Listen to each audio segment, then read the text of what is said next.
जब मैं रात को सो जाती तो मुझे लगता कि मानो मेरे कपड़े कोई उतारने की कोशिश कर रहा है। रोज नहाते समय मुझे एहसास होता कि खिड़की से कोई झांक रहा हो। आखिर मेरे साथ ये सब हो क्या रहा था? इसी बात का पता लगाने के लिए मैंने चुपके से अपने कमरे और बाथरूम में कैमरे लगा दिए। उसके बाद जो मेरे सामने आया उसे देखकर तो मेरी रूह कांप गई। मैंने देखा कि मेरा नाम अनीता है। मेरी शादी अमृत से 17 साल पहले हुई थी, लेकिन हमारी शादी के 5 साल बाद ही एक एक्सीडेंट में अमृत की मौत हो गई। उस समय मेरी बेटी शिल्पा केवल 3 साल की थी। तभी से लेकर आज तक मैंने ही अपनी बेटी को पढ़ाया लिखाया और उसकी हर जरूरत को पूरा किया। शिल्पा पढ़ाई लिखाई में बहुत ही होशियार थी। मुझे उसकी तरफ से कभी भी कोई उलाना नहीं आया। हर समय उसके स्कूल के पेरेंट्स मीटिंग में मैं जाती तो उसकी तरफ से हमेशा ही शाबाशी ही मिलती थी। मुझे अपनी परवरिश पर बहुत ही गर्व हो रहा था कि मेरी बेटी मेरे उसूलों पर चल रही है और उसने मेरी इज्जत कभी भी मिट्टी में नहीं मिलाई। अब शिल्पा पूरी 15 साल की हो चुकी थी। उसका स्कूल भी पूरा होने वाला था, तो मैं इसी कश्मकश में थी कि अभी तो शिल्पा को कहाँ भेजा जाए, क्योंकि उसकी ग्रेजुएशन के लिए उसके लिए अलग शहर ढूंढना पड़ेगा। क्योंकि जिस शहर में हम रहते थे वहाँ पर कोई अच्छा कॉलेज नहीं था जहाँ पर मैं अपनी बेटी को अच्छी शिक्षा दिलवा सकूं। खैर, मैं किसी से मदद भी नहीं ले सकती थी, क्योंकि ना ही तो अमृत के परिवार में कोई था और ना ही मेरे। दरअसल मेरे माँ पिताजी मेरे बचपन में ही गुजर चुके थे। तभी से लेकर मेरे चाचा चाची ने ही मेरा पालन पोषण किया था। लेकिन जब से मेरी शादी हुई है तब से मेरे चाचा चाची ने भी मुझसे रिश्ता तोड़ लिया। वह लोग कहने लगे कि हमारा जितना फर्ज बनता था हम लोगों ने पूरा कर दिया। अब तुम्हारी उम्र भर की जिम्मेवारी उठाने के लिए हम लोगों के पास बिल्कुल भी समय नहीं है। और अमृत के माता पिता भी उसके बचपन में ही गुजर चुके थे। ये बेचारा इकलौता बेटा था, इसलिए खुद नहीं अपना पालन पोषण किया था। खैर, मैंने अमृत से शादी करने के बाद खुद को बहुत ही खुशनसीब समझा, क्योंकि अमृत ने मेरा इस कदर ख्याल रख लिया था कि मुझे कभी भी किसी चीज की कमी महसूस होने नहीं दी। लेकिन मेरी यह खुशी ज्यादा दिन के लिए नहीं थी। भगवान को शायद यह मंजूर नहीं था। खैर, मैं इधर उधर तलाश करने लगी कि कहीं कोई अच्छा कॉलेज मिल जाए तो मैं शिल्पा को वहीं पर छोड़ दूंगी। लेकिन मेरी इसी तलाश को रोकते हुए शिल्पा ने कहा कि नहीं माँ, मैं आपको छोड़कर कहीं पर भी नहीं जाऊंगी। इसी शहर में मैं ग्रेजुएशन कंप्लीट कर लूंगी और उसके बाद जब गवर्नमेंट जॉब की तैयारी करूंगी तभी मैं बाहर चली जाऊंगी और साथ में आपको भी ले जाऊंगी। लेकिन मैंने शिल्पा से कहा कि बेटी, यहाँ पर ऐसा कोई भी कॉलेज नहीं है जो तुम्हें अच्छी स्टडी करवा सके, इसीलिए तुम्हें दूसरे शहर में तो जाना ही पड़ेगा। और मेरा क्या है, मैं तो अकेले मैनेज कर ही लूंगी। तभी शिल्पा कहने लगी कि माँ, पढ़ाई अच्छे कॉलेज से नहीं होती। मुझ में अगर मेहनत और लगन होगी तो मैं घर में ही बैठकर भी पढ़ाई कर सकती हूँ।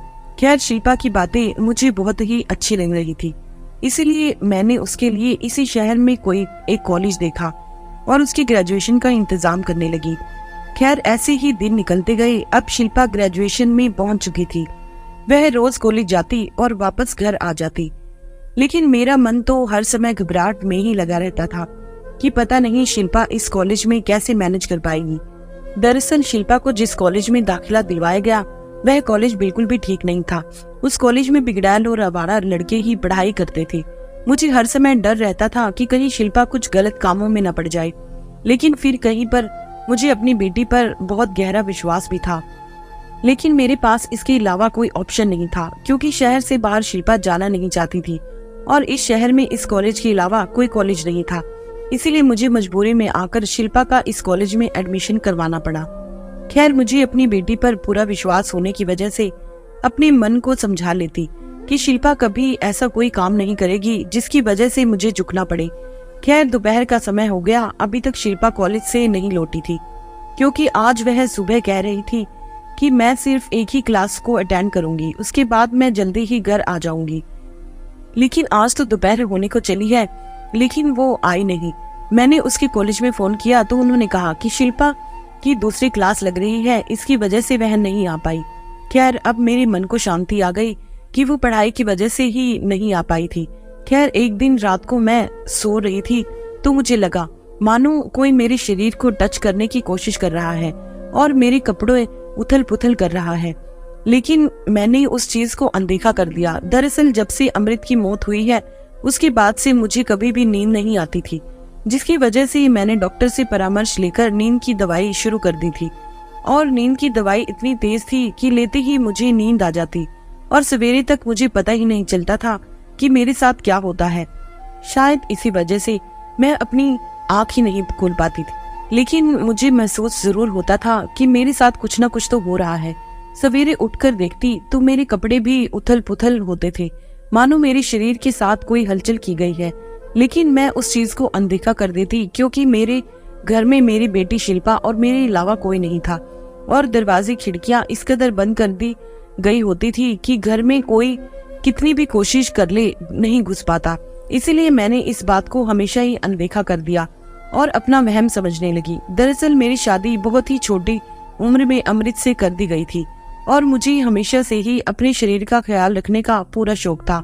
इसी वजह से मैं जिम और अपने खाने पीने का इस कदर ध्यान रखती थी कि मानो मुझसे सुंदर कोई लगे ही ना, और हमेशा सबसे सुंदर दिखने के लिए मैं हर प्रयास करती थी। और अपनी इन मेहनतों की वजह से मैं अपने पूरे शरीर को मेंटेन किए हुए थी।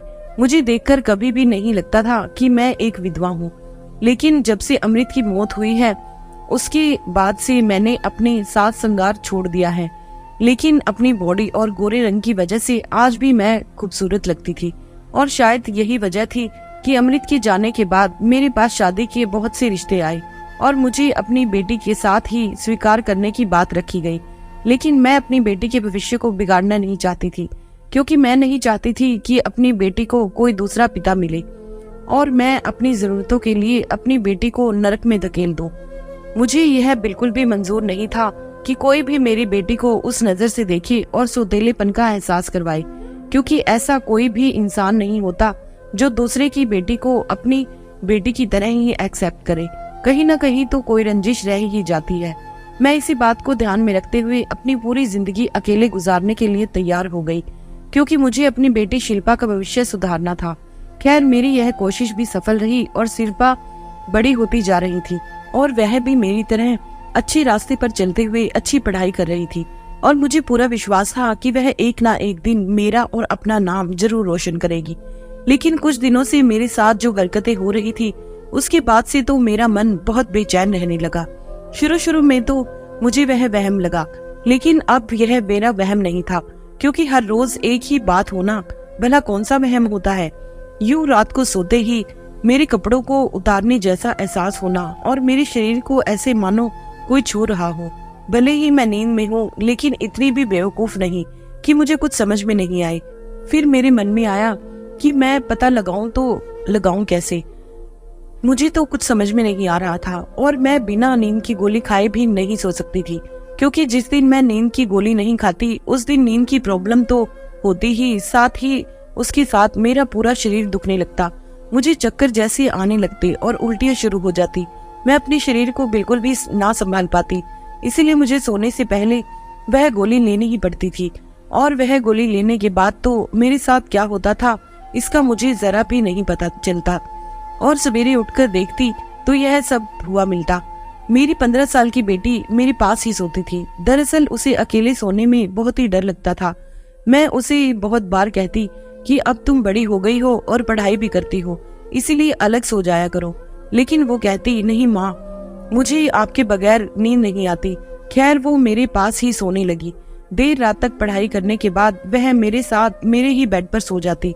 ऐसे ही दिन निकलते गए। अब वह हरकत बढ़ने लगी। मुझे एक और चीज का एहसास होने लगा और वह थी नहाते वक्त मेरे मानो बाथरूम में मुझे कोई देख रहा हो और बाथरूम की खिड़की से ऐसे लग रहा था मानो कोई मेरी तस्वीर ले रहा हो या छुपकर मेरे पूरे शरीर को देखने की कोशिश कर रहा हो। अब तो मुझे पूरा यकीन हो गया। एक दिन मैं नहा रही थी तो मुझे एहसास हुआ कि खिड़की से कोई मेरी तरफ देख रहा है। तो मैंने झट से अपने कपड़े पहने और बाथरूम से बाहर आकर देखा, लेकिन वहां पर कोई नहीं था। बेड पर बैठी मेरी बेटी शिल्पा पढ़ाई कर रही थी। मैंने शिल्पा से पूछा कि क्या यहाँ कोई आया था? तभी वो कहने लगी कि नहीं माँ, कोई नहीं आया था। मुझे तो कुछ भी समझ में नहीं आ रहा था कि ये सब क्या हो रहा है। घबराहट के मारे मेरा पूरा शरीर पसीने से लथपथ हो गया था। ये मेरा वहम कैसे हो सकता है? एक बार वहम हो सकता है, लेकिन हर रोज तो नहीं हो सकता। मुझे किसी भी तरह इस बात का पता लगाना ही था, लेकिन मैं शक भी तो किस पर कर सकती थी, क्योंकि हम माँ बेटी के अलावा घर में था ही कौन।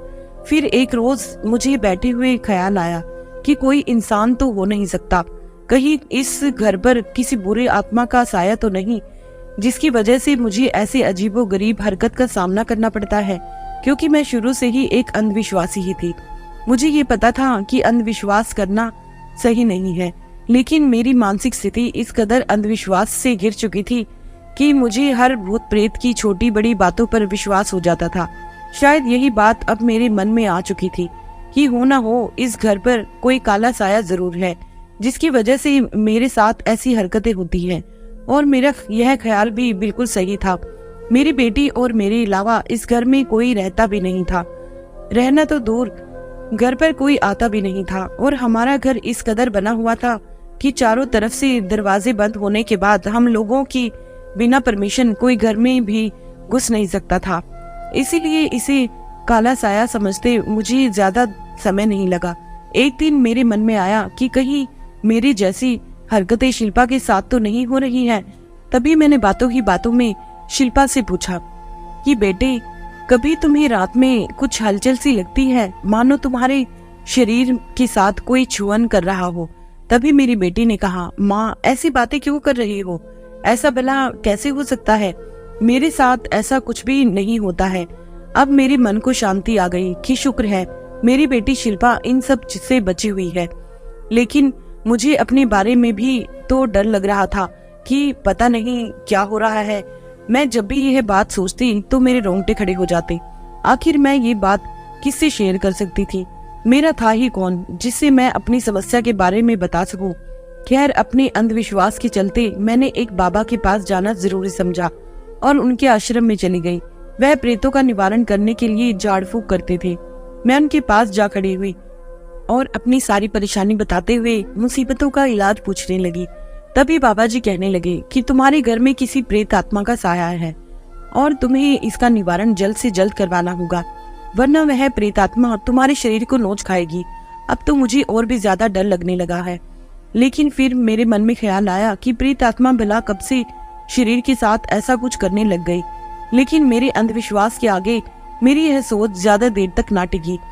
फिर मैं अपने घर चली आई और यह मन में विचार किया कि अब तो बाबा जी से पूरे घर का निवारण करवा ही लूंगी। दूसरे दिन बाबा जी घर पर आ गए और उन्होंने कुछ देर झाड़ फूक किया और हवन वगैरह करते हुए पूरे घर का इलाज कर दिया और कहा, आज के बाद ऐसा कुछ नहीं होगा, और मुझसे 10,000 रुपए लेकर चले गए। खैर, मुझे वह 10,000 रुपए मेरी समस्या से बड़े नहीं लगे। मुझे यह संतुष्टि हो चुकी थी कि इसके बाद अब मेरे साथ कुछ नहीं होगा, मैं चैन से रह पाऊंगी जैसे पहले रहती थी। खैर, यह सब कहाँ रुकने वाला था। आज रात फिर मेरे साथ वही हरकत शुरू हो गई और नहाते समय भी सेम हरकत हुई। अब तो मुझे यकीन हो गया था कि यहाँ कोई भूत प्रेत आत्मा नहीं है, जरूर कोई ना कोई माजरा है जिसका मुझे कुछ पता नहीं है। यह बहुत ही बड़ी समस्या है जिसे मैं बिल्कुल अनजान हूँ। अब तो मुझे मेरे अंधविश्वास पर भी शर्म आने लगी थी कि मैंने इन सब में पढ़कर पता नहीं क्या कर दिया। अब मेरे मन में सिर्फ यही चलता था कि किसी न किसी तरह इस बात का पता लगाना ही पड़ेगा। फिर मेरे मन में ख्याल आया कि आज मैं बिना नींद की गोली खाए सो जाऊंगी और देखती हूँ कि मेरे साथ होता क्या है। रात का समय हुआ, मैं बिना नींद की दवाई खाए सो गई, लेकिन पूरी रात निकल गई। मेरे साथ ऐसी कोई भी हरकत नहीं हुई जो हर रोज होती थी। अब तो मुझे कुछ भी समझ नहीं आ रहा था। फिर मेरे को ख्याल आया कि शायद हो सकता है कि नींद की गोली लेने के बाद मैं गहरी नींद में चली जाती हूँ और सपनों में यह सब होता होगा, जिससे मैं हकीकत समझ लेती हूँ। लेकिन फिर सोचा कि सवेरे उठकर मेरे कपड़ों का जो हुलिया होता है वह तो वहम नहीं हो सकता। तभी मेरे मन में फिर से ख्याल आया कि हो सकता है नींद में मैं खुद ही अपने कपड़ों को उथल पुथल कर लेती हूँ। अब मैं इसको ऐसे ही अनदेखा करने लगी। काफी समय निकल चुका था। तभी मेरे मन में ख्याल आया कि क्यों ना मैं पूरे घर में कैमरे लगवा दूं और एक बार कैमरे की नजर से और देख लूं कि कहीं मेरा यह वहम है या कुछ ऐसा हो रहा है जिससे मैं अनजान हूँ। मैंने यह बात अपनी बेटी शिल्पा को नहीं बताई, क्योंकि पिछली बार भी भूत प्रेत वाली बातें सुनकर वह पूरी तरह घबरा गई थी और वह हर रोज मुझसे पूछती थी कि आप ऐसा क्यों करती हो। मैं नहीं चाहती थी कि वह अपनी पढ़ाई में कोई बाधा लाए और इन सब बातों में पढ़कर वह अपने दिमाग को खराब करे, इसीलिए मैंने उसे कुछ नहीं बताया। और जब वह कॉलेज के लिए चली गई तो मैं पीछे से कैमरे ले आई और पूरे घर में कैमरे फिट करवा दिए। कैमरे इतने छोटे थे कि किसी को भी दिखाई न दे, लेकिन मुझे तो पता था कि पूरे घर में कैमरे लगे हैं। खैर, रात का समय हुआ, हम लोगों ने खाना खाया और मैं सो गई। तभी शिल्पा कहने लगी कि माँ, मुझे कुछ देर पढ़ाई करनी है, उसके बाद मैं सो जाऊंगी। तभी शिल्पा पढ़ाई करने लगी और मैं गहरी नींद में चली गई, क्योंकि मैंने नींद की गोली खाई हुई थी। लेकिन मेरे मन में एक संतुष्टि थी कि सवेरे कैमरे में तो सब कुछ सामने ही आ जाएगा कि आखिर हो क्या रहा है। फिर मैं सो गई। दूसरे दिन सवेरे उठते ही जैसे ही शिल्पा कॉलेज के लिए निकल गई, मैंने झट से अपना लैपटॉप खोला और उस कैमरे में क्या कुछ आया वह सब देखने लगी। उसके बाद जो मैंने देखा, उसे देखने के बाद तो मेरी रूह कांप गई। मैं पूरी तरह से कांपने लगी, मेरी आंखों में आंसू आ गए, मेरा पूरा शरीर पसीने से लथपथ हो चुका था। मुझे कुछ भी समझ में नहीं आ रहा था कि यह सब सच है या फिर मैं कोई सपना देख रही हूँ। मैंने देखा कि मेरी बेटी शिल्पा हाथ में कैमरा लिए हुए मेरे कपड़ों को उतारने की कोशिश कर रही है। यह सब देखते ही मेरे तो पैरों तले से जमीन ही खिसक गई। आखिर मेरी बेटी यह सब क्या कर रही थी। फिर आगे मैंने देखा कि वह मेरे कपड़ों को धीरे धीरे उतारते हुए उसकी वीडियो बना रही थी और उसके बाद वीडियो बनाने के बाद कपड़ों को वैसे ही वापस कर दिए। और उसके बाद मैंने बाथरूम वाला कैमरा देखा तो मैंने देखा कि मेरी बेटी खिड़की के पास खड़ी होकर मेरी नहाती हुई की वीडियो बना रही है। मुझे तो कुछ भी समझ में नहीं आ रहा था कि आखिर शिल्पा यह सब क्या कर रही है। मुझे विश्वास नहीं हो रहा था कि मेरी बेटी ऐसी हरकत कैसे कर सकती है और एक लड़की होकर अपनी माँ के साथ। मुझे तो शर्म आने लगी थी। अब तो शिल्पा के लिए मेरे मन में इतनी नफरत भर गई थी कि मैं उसकी शक्ल भी देखना पसंद ना करूं। खैर, यह सब बंद करते हुए मैं रोने लग गई और अमृत को याद करते हुए सोचने लगी कि जिस बेटी को मैंने अच्छे संस्कार दिए, अच्छी परवरिश दी, उसी ने आज यह सब कर डाला। मुझे तो कुछ भी समझ में नहीं आ रहा था कि आखिर शिल्पा के दिमाग में चल क्या रहा है, वह ऐसी गंदी हरकतें क्यों कर रही है। तभी मेरे मन में आया कि एक बार मुझे शिल्पा से पता करना ही चाहिए कि वह यह सब क्या कर रही है। तभी मैं शिल्पा का कॉलेज से आने का इंतजार करने लगी। जब शाम को शिल्पा कॉलेज से आई तो उसके बाद मैंने उसका हाथ पकड़ा और सीधा लैपटॉप के पास लाकर कैमरे की रील चालू कर दी। उस रील को देखते ही शिल्पा के तो मानो होश ही उड़ गए। उसकी आंखों में आंसू आ गए और वो कहने लगी कि मेरी कोई गलती नहीं है। वो बार बार यही बात दोहराई जा रही थी। मैंने शिल्पा को खींचकर एक तमाचा दे मारा और बोला कि इसमें तुम्हारी गलती नहीं है तो किसकी है। और यह सब सामने देखने के बाद भी तुम अपनी गलती को स्वीकार नहीं कर रही हो। आखिर तुम्हारे दिमाग में चल क्या रहा है। तुम ऐसी गंदी हरकत करने पर क्यों उतर आई। मैंने शिल्पा का हाथ पकड़ा और उसे अपने बिस्तर पर पटक दिया और उस पर चिल्लाते हुए पूछने लगी कि मैंने तुम्हें पढ़ाया लिखाया, इस कदर अच्छी परवरिश दी और तुमने यह नतीजा दिया। लेकिन शिल्पा मेरे सामने हाथ जोड़े यही बात दोहरा रही थी कि इसमें मेरी कोई गलती नहीं है। लेकिन मैं कहाँ सुनने वाली थी। मैंने एक बार भी शिल्पा की कोई भी बात नहीं सुनी और उसे बार बार कही जा रही थी और डांटे जा रही थी। तभी शिल्पा ने कहा कि मेरी एक बार बात तो सुन लीजिए। तभी मैंने कहा कि अब क्या सुनना बाकी रह गया है और तुमने ऐसी गंदी हरकत की ही क्यों। और उस वीडियो का करती क्या थी जो मेरे बदन का हर रोज बनाती थी। तभी शिल्पा कहने लगी कि मुझे माफ कर दो माँ, मुझसे बहुत बड़ी गलती हो गई। दरअसल मैं ये सब अपने दिल से जरा भी नहीं करना चाहती थी। मैं बहुत ही मजबूर थी क्योंकि मेरी सबसे बड़ी गलती ने मुझे यह सब करने के लिए मजबूर कर दिया था। दरअसल मैं कॉलेज टाइम एक लड़की से प्यार कर बैठी। मुझे जरा भी पता नहीं था कि वह लड़का इतना खराब है। उसकी बातों में ना जाने मैं कब आ गई और मैं अपने अच्छे बुरे की पहचान ना करते हुए उसके साथ टाइम बिताने लगी और उसकी केयर करने लगी। इसी बीच उस लड़के से मुझे इतना ज्यादा प्यार हो गया कि मैंने जरा भी नहीं सोचा कि अब जो मैं करने जा रही हूँ वह सही है या नहीं। और मैं उस लड़के के साथ उसके घर पर चली गई और उसके साथ संबंध में आ गई। कई बार संबंध बनाने के बाद वह लड़का मुझे धोखा दे दिया। मैंने तो जरा भी नहीं सोचा था कि मेरे साथ यह सब क्या होगा। और उस लड़के ने मेरी क्लिप बना ली। उसके बाद वह क्लिप मुझे दिखाकर कहने लगा कि तुझे मेरा यह काम करना पड़ेगा, वरना मैं इसे वायरल कर दूंगा और तुझे और तेरी माँ को सब जगह बर्बाद कर दूंगा। मैं इसी डर से उसकी बातों में आ गई और उसकी सारी बातें मानने को तैयार हो गई। तभी वह लड़का कहने लगा कि तुम्हें अपनी माँ का हर रात एक वीडियो बनाना है और जब वह नहाए तो वीडियो बनाना है और वह मुझे भेजना है। मैं उसकी बातों को सुनकर सन्न रह गई। मैं जरा भी नहीं चाहती थी कि मैं उसकी बातों में आऊं, क्योंकि वह लड़का कहने लगा कि मेरे बड़े भैया तुम्हारी माँ से बहुत प्यार करते हैं और जब पापा की डेथ हुई थी तो उसके बड़े भैया जो उम्र में काफी बड़े हैं वह आपके लिए रिश्ता भी लेकर आए थे, लेकिन आपने रिश्ता ठुकरा दिया था, जिसकी वजह से उसने बदले की यह भावना बना ली। और वह लड़का कहने लगा कि मुझे मेरे बड़े भैया के लिए यह सब करना है, इसीलिए अगर तुम अपनी बेइज्जती करवाने से डरती हो तो अपनी माँ का वीडियो बनाकर मुझे हर रोज लाकर दोगी। तभी से मैं ऐसा करने लगी। जब आप नींद की दवाई लेकर सो जाती तो मैं आपकी रात को कपड़े उतारने के बाद वीडियो बनाती और जब आप नहाने के लिए चली जाती तो भी मैं आपका वीडियो बनाती और उसको सौंप देती। मुझे माफ कर दो, ना जाने मैंने कितने बड़े बड़े पाप कर डाले। शिल्पा की अब ऐसी बातें सुनकर मेरे तो पैरों तले से जमीन ही खिसक गई। मुझे अफसोस होने लगा कि मेरी बेटी पता नहीं इतने दिन किन किन अत्याचारों को सहन कर रही थी, उसके अंदर क्या क्या बीत रही थी। मुझे इस बात का जरा भी अंदाजा नहीं था। मैं उसको ही गलत समझ रही थी, लेकिन सारी गलती तो उस लड़के की थी। लेकिन कहीं न कहीं शिल्पा की भी गलती थी, क्योंकि उसने बिना सोचे समझे एक लड़के पर इतना विश्वास कर लिया और उसके प्यार में आकर इतनी ठोकरें खा ली। मैंने शिल्पा से कहा कि तुम घबराओ मत, हम लोग पुलिस में जाएंगे और उस लड़के के खिलाफ रिपोर्ट करवाएंगे।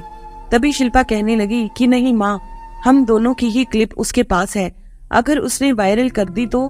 तभी मैंने शिल्पा को समझाते हुए कहा कि देखो बेटा, अगर वायरल हो भी जाती है तो भी कोई बात नहीं, लेकिन हम नहीं चाहेंगे कि वह लड़का और किसी की इज्जत के साथ ऐसा खिलवाड़, इसीलिए उसे सजा तो दिलवानी ही होगी।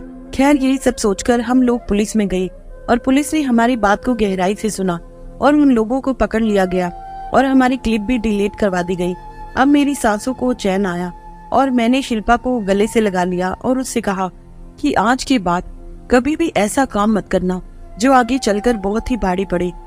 तभी शिल्पा ने मुझसे वादा किया कि आज के बाद मैं कभी भी ऐसा कुछ नहीं करूंगी, हमेशा सिर्फ पढ़ाई करूंगी और इस प्यार के चक्कर से दूर रहूंगी। तभी मैंने शिल्पा के सिर पर हाथ रखते हुए कहा कि देखो बेटी, प्यार करना गुनाह नहीं है, लेकिन सही इंसान से ना हो तो बहुत ही दिक्कत आन पड़ती है। इसीलिए तुम अपने जीवन में हर फैसला 100 बार सोचकर ही लेना। अब हम दोनों माँ बेटियों के ही चेहरे पर एक मुस्कान आ चुकी थी, यह सोचकर कि आखिर में सब सही हो गया। धन्यवाद।